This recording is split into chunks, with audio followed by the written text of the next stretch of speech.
Hi, so today I want to talk about the triple conjunction of Venus, Mars, and the Sun, which will be happening next year around January 5th to the 10th in 2026.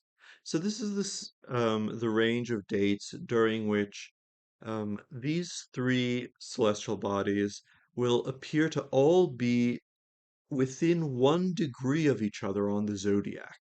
Specifically, they'll be joining each other in Capricorn. And this will constitute a really striking symbol of earthly events and the quality of time. And I'm going to do a few videos in this series discussing this event and unpacking it. But today I just wanted to present it and also to present one initial element of the symbolism of of what will be going on in the sky. So first off, here this is these are charts cast for Brasilia of the beginning and the end of this period when they're all very close to each other. So in the evening in Brasilia of January 5th, so that's 10:19 at p.m.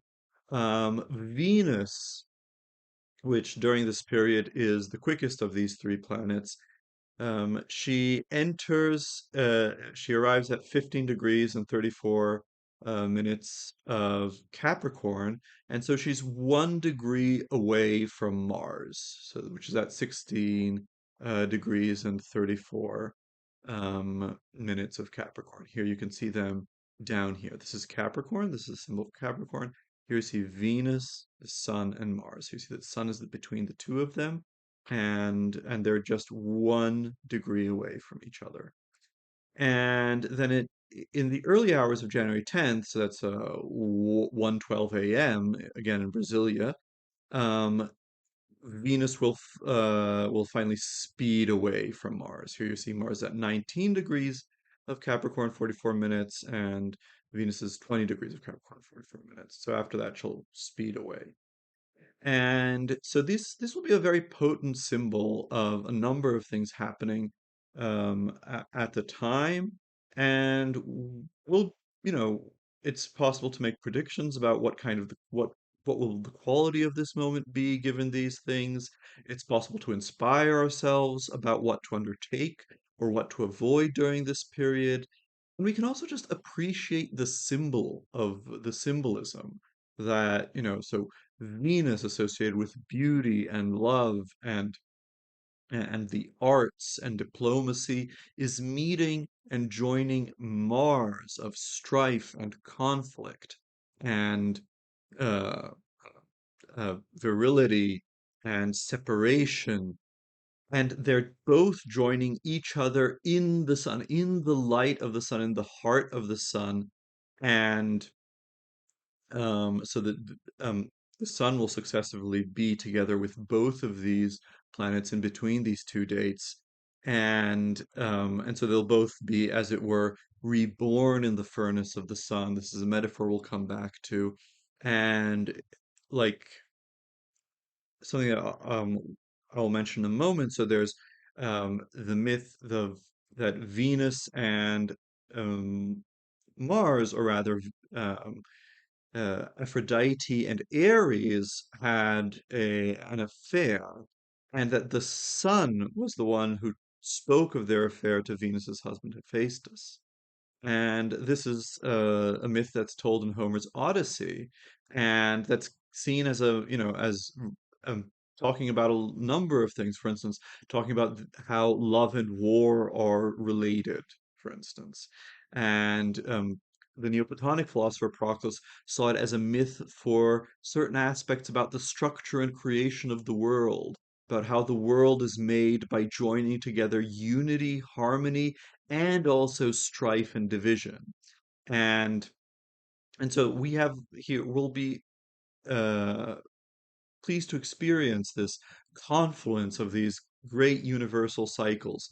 And we can already start preparing about it, thinking about it, talking about what it means, and that's what I want to do in this series of videos. So first off, let me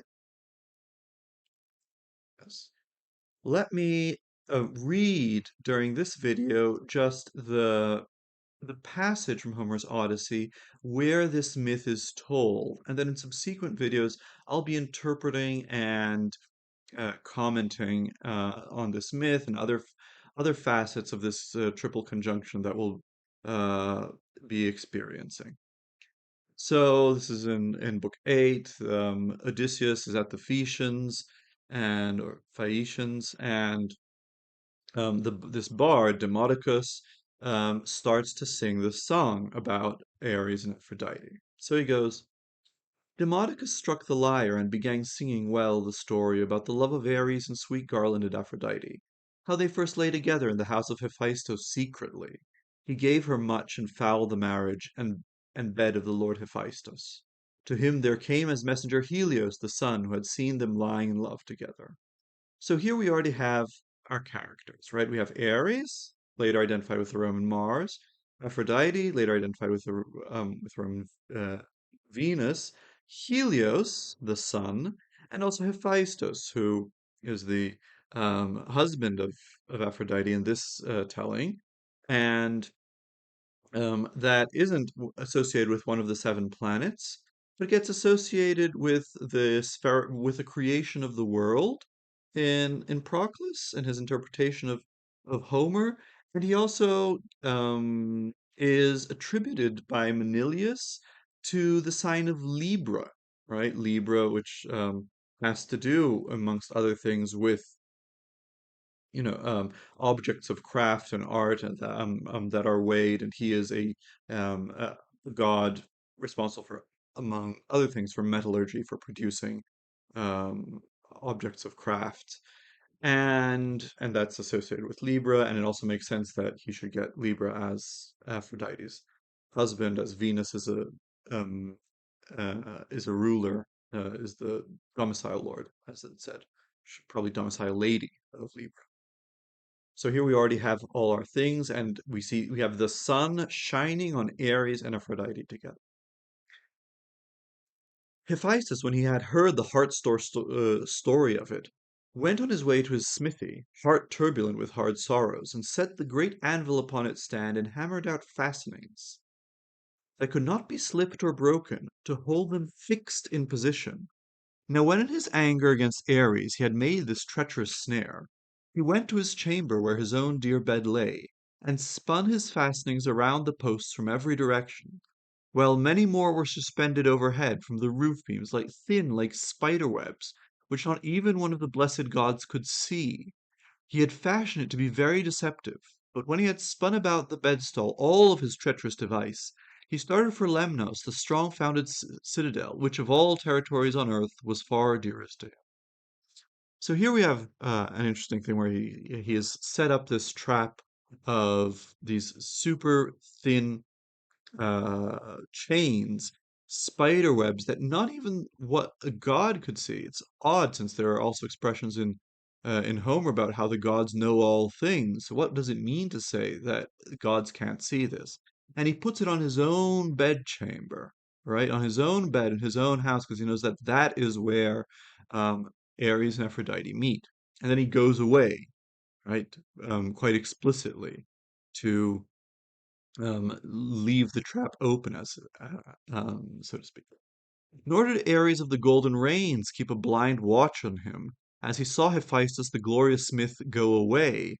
But he then took his course, so he entered the house of glorious Hephaestus, lusting after the love of sweet garland Cytherea. That's another name for Aphrodite, because Cyprus is dear to her. She had lately come in from the house of her father, the powerful son of Cronos, Zeus.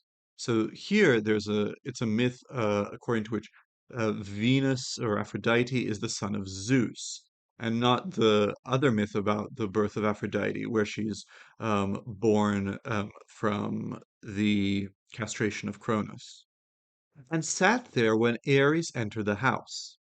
Then he took her by the hand and spoke to her and named her, saying, "Come, my dear, let us take our way to the bed and lie there, for Hephaestus is no longer hereabouts, but by this time he must have come to Lemnos and the wild spoken Sintians." So he spoke, and she was well pleased to sleep with him. These two went to bed and slept there, and all about them were bending the artful bonds that had been forged by the subtle Hephaestus. So neither of them could stir a limb or get up. Now they saw the truth, and there was no longer a way out for them. The glorious smith of the strong arms came and stood near. He had turned back on his way before ever reaching the Lemnian country, for Helios had kept watch for him and told him the story. So again, they fall for the trap. They get caught in the spider web of Hephaestus, and then he comes back before reaching his destination because Helios, right, the sun, had kept watch for him, and he's saying, "Look, here now they're together, right? Come, they've fallen for your trap." The planets, I hope, next year will not be trapped um, in Capricorn. They will go about their way, but they will be enacting this union that we're seeing here. He took his way back to his own house, hard grieved within him, and stood there in the forecourt with a savage anger upon him, and gave out a terrible cry, and called to all the immortals. Right? He's calling out to witnesses. Important. Father Zeus and all you other blessed immortal gods, come here to see a ridiculous sight, no seemly matter, how Aphrodite, daughter of Zeus, forever holds me in little favor, but she loves ruinous Ares, because he is handsome and goes on sound feet, while I am misshapen from birth, and for this I hold no other responsible but my own father and mother, and I wish they never had got me. So here it's interesting that he's appealing to Zeus because, first of all, during this period in January of next year, who will be opposing the triple conjunction of Venus, Mars, and the Sun? None other than Jupiter, Zeus. So he will be literally watching it all from the other side, watching it all from Cancer, where he is exalted. Okay, so that's interesting. And of course, there's the myth about how um, the Hephaestus was pushed from Olympus as a child and therefore became lame. And for this reason, he is misshapen. Although here it says that he's misshapen from birth. And then for this reason, he envies here Ares. He was handsome and goes sound on his feet. Have to look all into this, into the different variations of this myth, and we'll discuss it more in future videos. In order to really appreciate the symbolism of this moment and what the sky can be read to say. Now look and see where these two have gone to bed and lie there in love together. I am sickened when I look at them, and yet I think they will not go on lying thus even for a little. Much though they are in love, I think they will have no wish for sleeping, but then my fastenings and my snare will contain them until her father, Zeus, pays back in full all my gifts of courtship I paid out into his hand for the sake of his bitch-eyed daughter. The girl is beautiful indeed, but she is intemperate. So this is interesting. Later, in Plato's Symposium, he'll say actually that lovers long, this is in the speech of Aristophanes, if I remember correctly, lovers long to be bound by these invisible fastenings of Hephaestus, so that they can become one thing and join together. And there's a point here about how these two lovers will not want to continue trapped together. And so that's something that Plato inverts later when he's talking about love. And so, and of course, there's this question, of course, that on the one hand we can understand the passion of Mars and Venus as um, two principles that are often taken, to represent male and female, and a number of things that are thought to complement each other and go together. But they're also, opposite in the sense that Mars stands for severance and Venus stands for reconciliation and unity. And Mars stands for war and she stands for love. So there's also something very, very tense about this joining of these two principles. So he spoke, and the gods gathered to the house with the brazen floor. Poseidon came, the shaker of the earth, and the kindly Hermes came, and the Lord who works from afar, Apollo. But the female gods remained each at her home for modesty. Interesting, Zeus does not come, right? Although there were appeals to Zeus, and Zeus is her father and things. Zeus does not come. The gods, the givers of good things, stood there in the forecourt, and among the blessed immortals, uncontrollable laughter went up as they saw the handiwork of subtle Hephaestus. This uncontrollable laughter is something that Plato explicitly criticizes through Socrates as attributing immoderate passions, as is the whole adultery story criticized in the Republic. You shouldn't portray the gods behaving badly, and here they're totally given up for their lust for each other in Aphrodite and um, Ares, and here they give in to this uncontrollable laughter. These gods, they lose control of themselves, and thus they would speak to each other, each looking at the god next him. No virtue in bad dealings. See, the slow one has overtaken the swift, as now slow Hephaestus has overtaken Ares, swiftest of all the gods on Olympus, by artifice, though he was lame, and Ares must pay the adulterer's damage. So there's subtle things being said here about the relationship between what is natural and what is artificial. And again, Hephaestus is not represented in the heavens by any particular planet, but these questions about hef planets being overtaken and what is very swift at one time becoming stopping and becoming slow and going backwards, right? This is all stuff known from what's called retrograde motion and these and the cycles of the planets. So there's lots to think about here. And of course, we are in a time when Hephaestus, when technology has uh, um, a gift of Hephaestus technology, has allowed us in some sense to go up to, send probes, go to the moon, and so on. And we're talking about, people are talking about going to Mars, going to Ares, and um, overtaking it in some sense. So, a very pregnant myth for us to be reflecting on now. This was the way of the gods as they conversed with each other, but the Lord Apollo, son of Zeus, said a word to Hermes.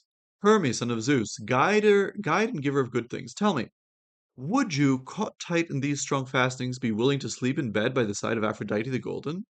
Then in turn the courier Argefontes answered, that's Hermes, Lord who strike from afar, Apollo, I wish it could only be, and there could be thrice this number of endless fastenings, and all you gods could be looking on, and all the goddesses, and still I would sleep by the side of Aphrodite the Golden. So here we see that inversion already that Plato will take up in the Symposium. And again, interesting. Who else? What other planet is in Capricorn at this time in January? Yes, Mercury, Hermes. So um, we'll have a lot to see in this in the sky connected to this myth. And of course, it shouldn't be uh, gone unsaid that at some point, Helios is a word for the sun and a name for um of a god who is a god of the sun, but the sun is also appropriated to Apollo at certain points, right? And is seen as, and so you see depictions of the sun in classical and Renaissance art as him as Apollo guiding his chariot, right? So again, we have again the sun here. He spoke, and there was laughter among the immortals, only there was no laughter for Poseidon, but he kept entreating Hephaestus, the famous craftsman, asking him to set Ares free, and spoke aloud to him and addressed him in winged words. Let him go, and I guarantee he will pay whatever you ask, all that is approved among the immortal deities. Then in turn the renowned smith of the strong arms answered, Shaker of the earth, Poseidon, do not urge this on me. The business of wretches is wretched even in guarantee giving. To what could I hold you among the immortal gods if Ares were to go off, avoiding both his debt and his bondage? Then in turn Poseidon, shaker of the earth, answered, Hephaestus, if Ares goes off and escapes, not paying anything he may owe you, then I myself will pay it. Then in turn the renowned smith of the strong arms answered, It cannot be, and it is not right that I should deny you. So you have this little um, negotiation of Hephaestus and Poseidon. Interesting that Poseidon here is taking the place of Zeus, right? Because Hephaestus originally wanted to deal with Zeus, with Aphrodite's father. Um, so mighty Hephaestus spoke and undid the fastenings. Straightway the two of them, when they were set free of the fastening, though it was strong, sprang up, and Ares took his way Thraceward, while she, Aphrodite, lover of laughter, went back to Paphos on Cyprus, where lies her sacred precinct and her smoky altar. And there the Graces bathed her and anointed her with ambrosial oil, such as abounds for the gods who are everlasting, and put delightful clothing about her, a wonder to look on. Right. So that closes the retelling of the myth in Homer. And so, what will we be doing in this series of myths? So, we'll be exploring a number of issues connected to them. So first off, there's this whole question about like what what can we understand to be the connection between mythology, right? So like and a mythic text like Homer's and astrology, right? So it seems that many of the significations of the planets are dependent on myths about the gods that they were associated with, but not all of them. And and there's debate among contemporary astrologers to what degree can you rely on the on mythology to help you interpret and not. And I think there are unique insights from Plato's Republic and from Proclus's commentary on Plato's Republic about the kind of myth that the motion of the stars is. Indeed, the motion of the stars is in some sense a myth, and it's one that actually is a very good kind of myth. It's one that conforms to Plato's strictures about how we should tell myths. The stars are in some sense really good gods. They never behave badly. If we look at the stars for our stories about the gods, we'll never see them committing adultery or being in conflict with each other or anything else. They'll all go about their perfectly rational paths and always shine on us, no matter what happens. So there's a lot to be said from Platonic philosophy about this connection between mythology and astrology. Then there's also, the more astrological, astronomical thing, which is just looking at the pattern of motion that Mars, Venus, and the Sun will make in the sky, right? And so, although this is, as it were, the culmination of their dance in early January, this will be, as it were, the culmination of three different processes of the motion of the Sun, of the motion of Venus, of the motion of Mars. And so, they'll enter Capricorn at different times, and then they'll come closer. Venus and the Sun have a cycle also associated with Mercury that I mentioned is also in Capricorn at the same time. So there's lots to discuss there as well. And also about then, like I mentioned how this is something invisible in the sky because when planets are very close to the sun, then they can't be seen because whenever they're in the sky, the sun is also in the sky and it's day, and the only thing we can see is the sun. However, connected with these patterns of motion are the moments when Venus or Mars disappear from the sky because they've gotten too close to the sun, or when they reappear because they've gotten far enough from it. So, and then this moment where they meet the sun is of extraordinary importance for understanding what the things they symbolize and how they're symbolizing. And so I've already mentioned Mercury and Jupiter. So we can also talk about the cloud of witnesses. What else is going on in the sky and how it relates to this triple conjunction? Especially the moon, right? The moon is always constantly, it's the quickest planet, and it's always forming aspects to the other planets. And even when an aspect has stopped forming or is still going to form, like a certain alignment of planets, the moon can somehow activate it because it comes in between, and it already connects them, things that are still going to connect, or it reconnects things that have stopped connecting. So especially important to look at the moon. Of course, the moon has her own cycle with the sun of new moon and full moon, so on. And then we can look at it, this conjunction from an astrological perspective of electional astrology. So what does this conjunction mean? And so, what does it say that is it? What does it indicate that it's a good time to do this? Because it's indicating that the quality of time is propitious for this. So, for instance, we just saw that this is about a story of discovered adultery. So, perhaps not a time to try to do some kind of any secret adultery, right? Because that conjunction is happening right there with the sun. But it might be some time for, it's this is of course Hephaestus's great moment, right? It is his all the gods come see and they laugh and they enjoy his product. So maybe this indicates a good time for precisely producing something technological, something that binds, the beauty of Aphrodite and the hot uh, force of Mars that we use in working with metals, right? That binds those two into something really shining and beautiful that the sun is shining its light on. So maybe that's something like that. These are just sketches of possible meanings, but it's things that we can look into, what to do and what not to do during the conjunction. And also, so that's the electional astrology. So when you're choosing what to do, when you're electing what to do or not to do. But we can also think about it in terms of predictions, right? What kind of predictions can we make about what to expect during this thing? And then finally, there's the myth itself, right? So we can do an allegorical interpretation of the myth. So Proclus, the most systematic commentator of Plato from antiquity, he has an extensive interpretation of this. He doesn't go into all the details, so there's some room for some speculative expansion.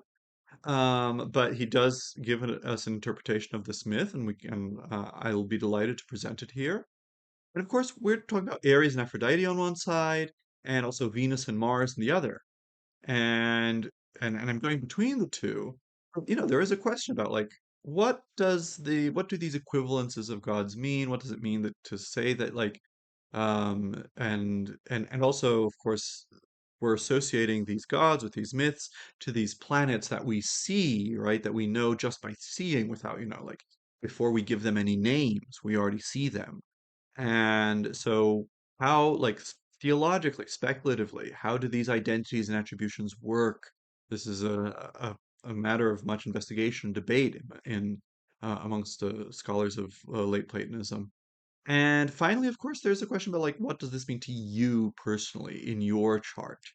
So this is the first video in a series of videos about these issues, and I hope it pleases everyone and that it has a curiosity about these things. So stay tuned, and I'll be publishing these investigations and presentations on YouTube regularly in the coming months. Thanks.